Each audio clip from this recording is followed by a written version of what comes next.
The wedding hall shimmered like something borrowed from a dream. Crystal chandeliers scattered fragments of gold and silver light across marble floors while guests moved between tables in silken lace, their laughter rising and falling like music beneath the music. Somewhere near the dance floor, a photographer called out poses, and a burst of confetti caught the air, drifting slowly down like paper snow. It was the kind of evening that belonged in magazines, the sort of celebration people would remember for years. The bride glowed. The groom smiled with genuine wonder.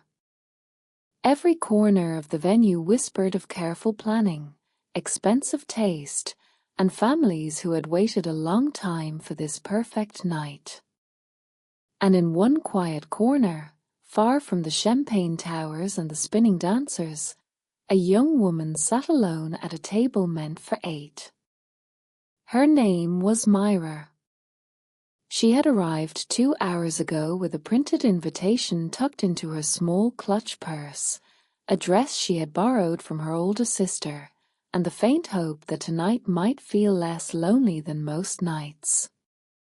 The invitation had come from a distant cousin she barely remembered, someone her mother had reconnected with through social media.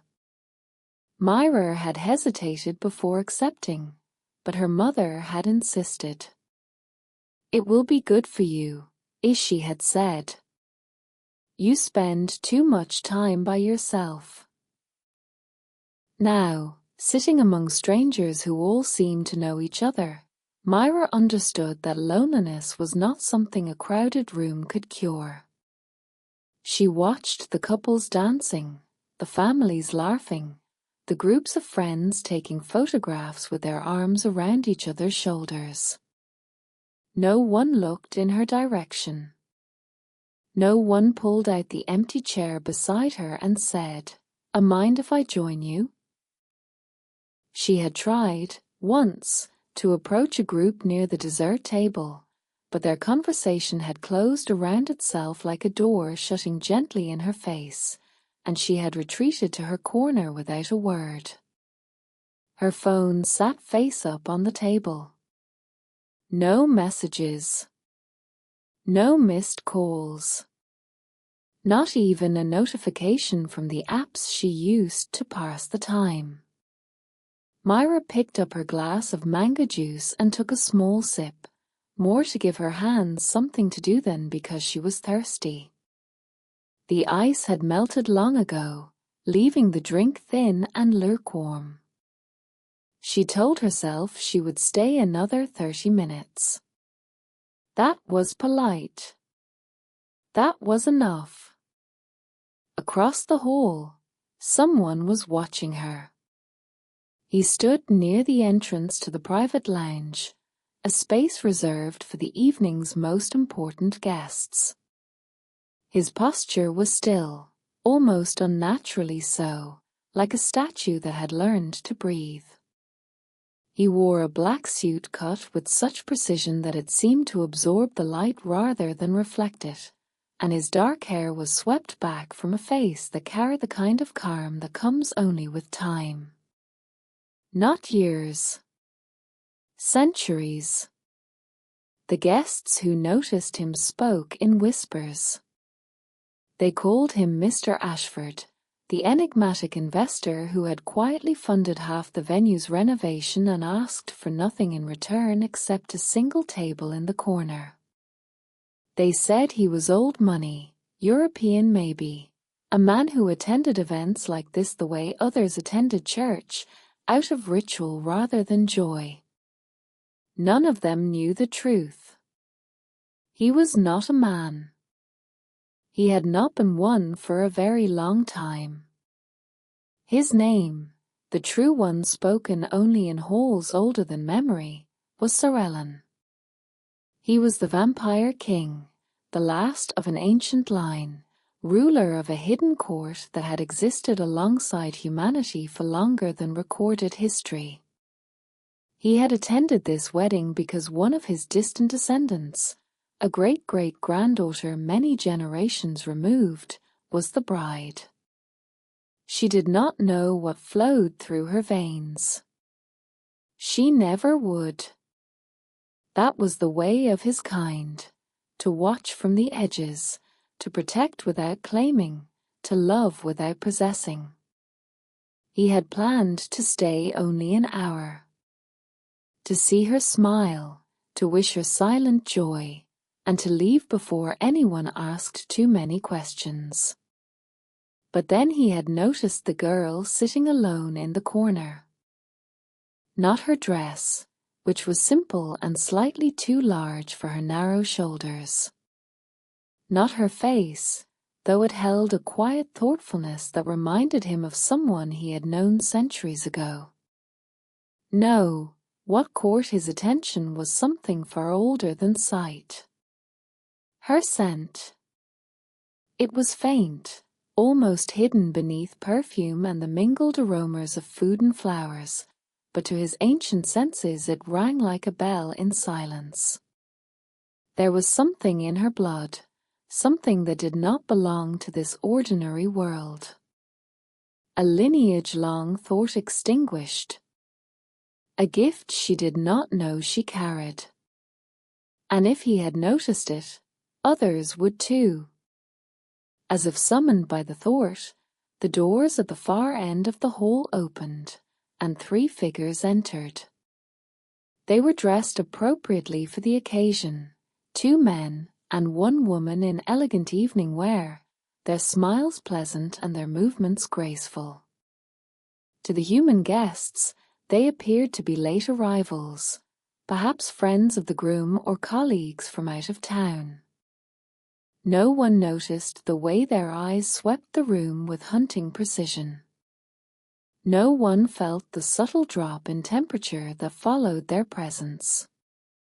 But Sir Ellen felt it. He recognized them instantly. Lord Sereth, Lady Vesner, and their companion Dorone, nobles from a rival court who had long resented his rule. They were not here for the wedding. They had no connection to this family, no invitation on record. They were here because they had sensed the same thing he had. And their intentions would not be gentle. Sir Ellen watched as the 3 newcomers moved through the crowd, their heads turning slowly, searching.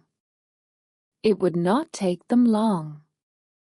The girl's scent was faint, but in a room full of ordinary humans, it might as well have been a beacon.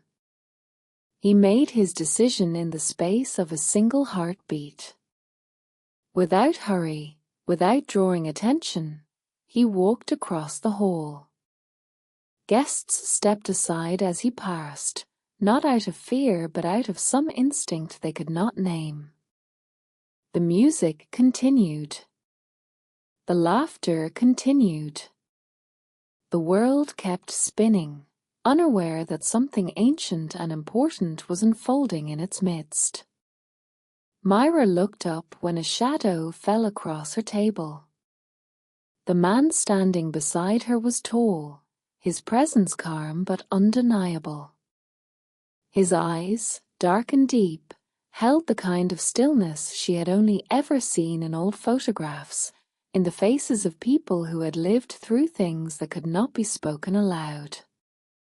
He did not smile, but there was nothing threatening in his expression. If anything, he seemed almost gentle, like someone approaching a wounded bird. "May I?" he asked, gesturing to the empty chair beside her. Myra blinked. Yes. Of course. He sat down with the easy grace of someone who had learned patience long ago. For a moment, he said nothing. He simply looked at her, and she had the strange sensation that he was not judging her appearance or her circumstances but something deeper, something she could not name. Then he leaned slightly closer and spoke in a voice low enough that only she could hear. "Act like you're with me." Myra's confusion must have shown on her face, because he continued before she could ask the obvious question. "There are people here tonight who do not have your best interests at heart. I cannot explain everything now, but I need you to trust me. Stay close. Smile if you can. Let them believe we came here together." She wanted to ask who. She wanted to ask why. But something in his voice, something old and calm and utterly sincere, made her hesitate. She had spent enough of her life learning to read people, to sense when danger was real and when words were empty. This man was not lying. Whatever he was warning her about, he believed it completely.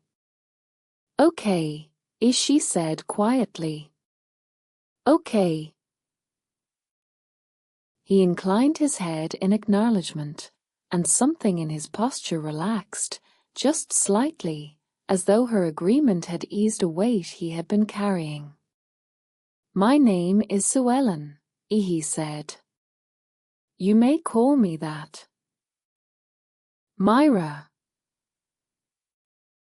"Myra." He spoke her name as though testing its shape. "That is a kind name. It suits you." Before she could respond, she noticed 3 figures approaching through the crowd. 2 men and a woman, beautiful in the way that expensive things are beautiful, with smiles that did not quite reach their eyes. They stopped a few feet from the table, their attention fixed on her with an intensity that made her skin prickle. "Suellen," the woman said, her voice smooth and cold. "What a surprise to find you here. And with such interesting company. Lady Vesner." Suellen's tone remained perfectly pleasant. "I did not expect to see you either. This is a private celebration. I was not aware you had received an invitation." "We go where we are needed," one of the men said. His gaze slid to Myra and lingered there. "And there are certain matters that require attention." Myra felt something cold settle in her chest. She did not understand what was happening, but she understood the look in that man's eyes. It was the look of someone who saw her not as a person but as something to be acquired. Suellen's hand moved, almost casually, to rest on the table near hers. Not touching, but close enough that the gesture was clear. "Myra is under my protection," he said, and though his voice did not rise, something in the room seemed to shift. The air grew heavier. The music, still playing, sounded suddenly distant. "She has been for some time. I trust there will be no misunderstanding about that." The 3 nobles exchanged glances. Lady Vesner's smile thinned. "We were not aware," she said carefully. "Now you are." For a long moment, no one moved. Myra felt as though she was standing at the edge of a cliff, watching 2 forces push against each other in a contest she could not see but could absolutely feel. Then Lord Sereth inclined his head, just slightly. "Of course," he said. "Our apologies for the intrusion. We meant no offense." They turned and walked away, melting back into the crowd as though they had never been there at all. Within moments, Myra lost sight of them entirely. She released a breath she had not realized she was holding. "What just happened?" Ishi whispered. So Ellen was silent for a moment. Then he turned to face her fully, and for the first time, she saw something like weariness in his ancient eyes. "There are things in this world," he said gently, "that most people never see. Powers that have existed alongside humanity since the beginning, hidden in shadows and old stories. I'm part of that world. Those three are as well." He paused. "And so, it seems, are you. In a small way. A lineage you carry without knowing, a gift in your blood that draws attention from those who would use it." Myra stared at him. "That's impossible." "I know it seems that way." His voice was kind. "And I do not expect you to believe me tonight. But I am telling you the truth, and I am telling you this: you were in danger, and now you are not. I will make certain of that." "Why?" The question came out before she could stop it. "Why would you help me? You don't know me." Ellen considered the question as though it deserved real thought. "Because I have lived a very long time," he said finally. "Long enough to understand that power means nothing if it is not used to protect those who cannot protect themselves. I have made mistakes. I have failed people I should have saved. But I have also learned that every life matters, and that kindness, even when it costs something, is never wasted." He met her eyes. "You were alone tonight. You were afraid. And there were people here who would have hurt you without a second thought. Allowing that to happen was not something I was willing to do." Myra felt something shift inside her chest. It was not gratitude, exactly, though that was part of it. It was something deeper, a recognition that she had spent so much of her life feeling invisible, overlooked, unimportant, and here was someone who had seen her.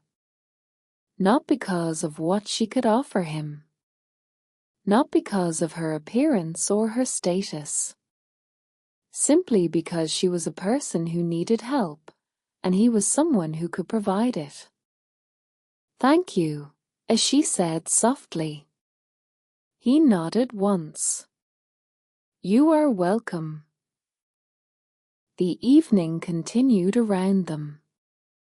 The bride and groom cut their cake. Guests applauded. The music shifted to something slow and romantic, and couples drifted onto the dance floor with their arms around each other. Ellen stayed beside Myra for the next 2 hours. He did not pressure her to speak, did not fill the silence with empty words. When she wanted to talk, he listened. When she fell quiet, he let the silence rest between them like something comfortable and warm.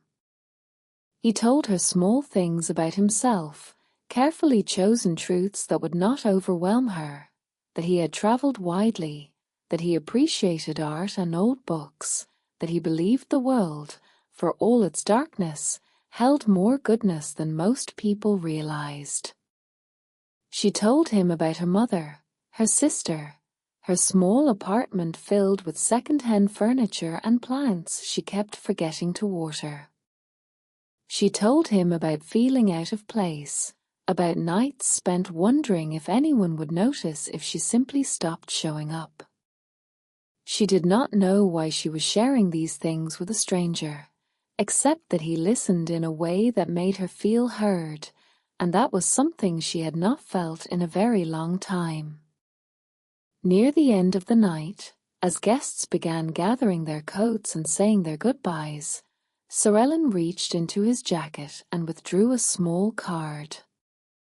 It was simple, elegant, with nothing but a phone number printed in silver ink. "Keep this," he said, pressing it into her hand.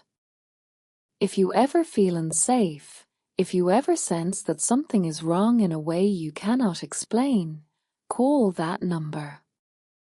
Someone will answer. Someone will help." Myra looked at the card, then back at him. "Will I see you again?" "Perhaps." His smile was gentle, tinged with something that might have been sadness. "The world is smaller than it seems, and larger than we can imagine. But whether we meet again or not, I want you to know something." He paused, choosing his words with care. "You matter. Your life has value. And there are people in this world, people you may never see, who are watching over you. You are not as alone as you feel." Myra's eyes stung with sudden tears.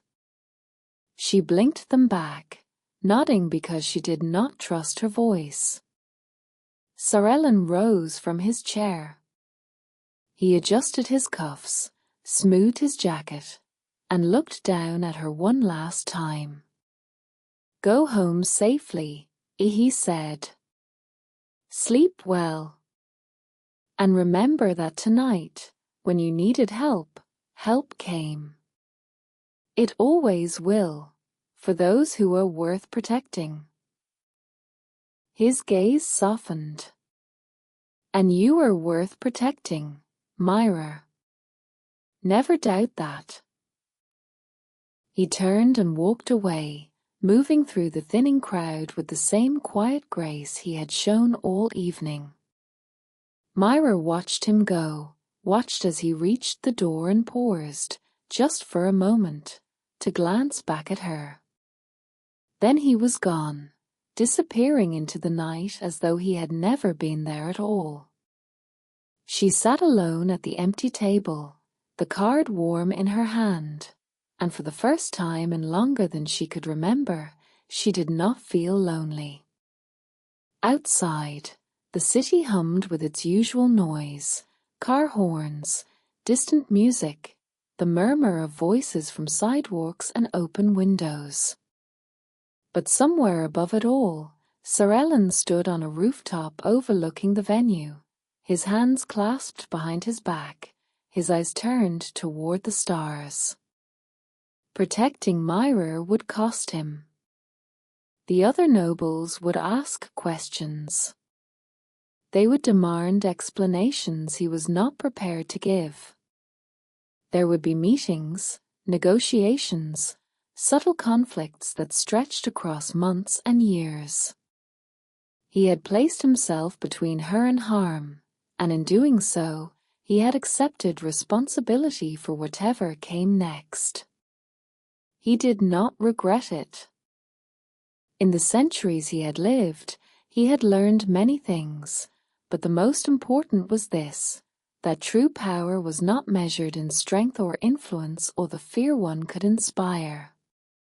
True power was the ability to choose kindness when cruelty would have been easier, to protect when walking away would have cost nothing, to see a frightened young woman sitting alone in a crowded room and decide, without hesitation, that her safety mattered more than his comfort. Myra would not remember this night the way he would. For her, it would become a strange story, a mysterious encounter that faded over time into something half-believed. She would keep the card. She might never use it. But she would carry with her, always, the knowledge that someone had seen her when she felt invisible, had protected her when she did not even know she was in danger, had told her that she mattered and meant it. And that, so Ellen thought, was enough. It was always enough. Below, the last of the wedding guests departed, their laughter echoing through empty streets. The chandeliers dimmed. The music faded. And the night settled softly over the city like a blanket drawn across a sleeping child. Somewhere far away, Myra climbed into a taxi, the small silver card tucked safely into her purse. She watched the lights of the city slide past her window, and though she did not fully understand what had happened tonight, she understood one thing. She had been seen. She had been protected. And she was not alone. The taxi turned a corner, and the wedding venue disappeared from view. Above the city, the stars burned cold and ancient, and somewhere in the darkness, an immortal king stood watch, as he had for centuries, as he would for centuries more. Protecting the world, one quiet act of kindness at a time. And in the end, that was the only story that truly mattered.